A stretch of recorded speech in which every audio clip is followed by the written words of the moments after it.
Wa te fito ia mea mooni nei hoko o hange ko le koti e toi amolmona, wa whakamooni e taha o sisu kalaisi.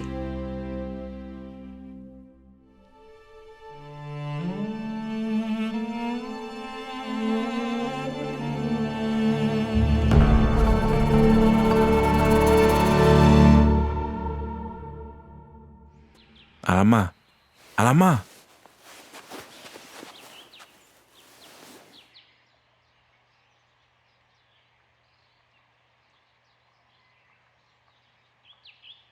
Kua whakatomala me ku ngā hianga hala.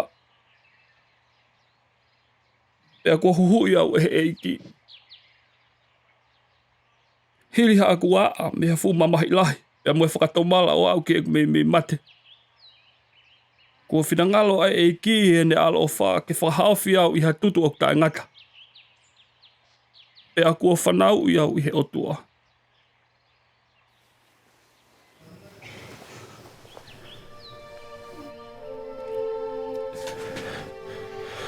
Kua hui o kulau maare me aho e mamahi o ngahi hai o pōpula he angahala.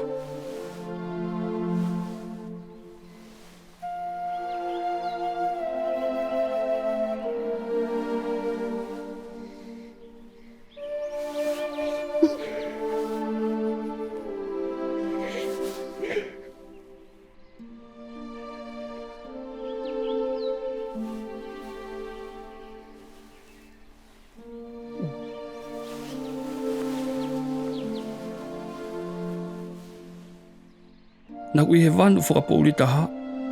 Ako eni ko mamata ke māma whakahawha e o tua. Nā mamahi ia haku lau maare i he whakamamahi tae ngata. Whakahawhi au. Pea kui kai ke toi whamamahi haku lau maare e.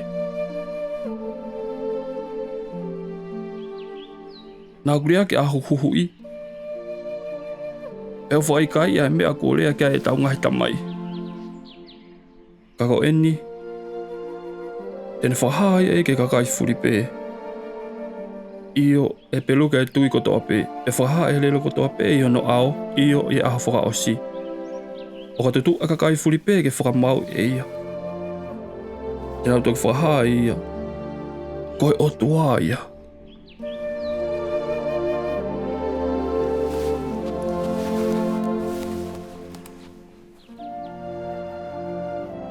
Ne ka mata e alama me taim ko ia ke ako e kakai, o nau whamafola ke kakai e ngahi mea ko nau whanau mo mamata i, pea malanga aki e folfola ai o tua.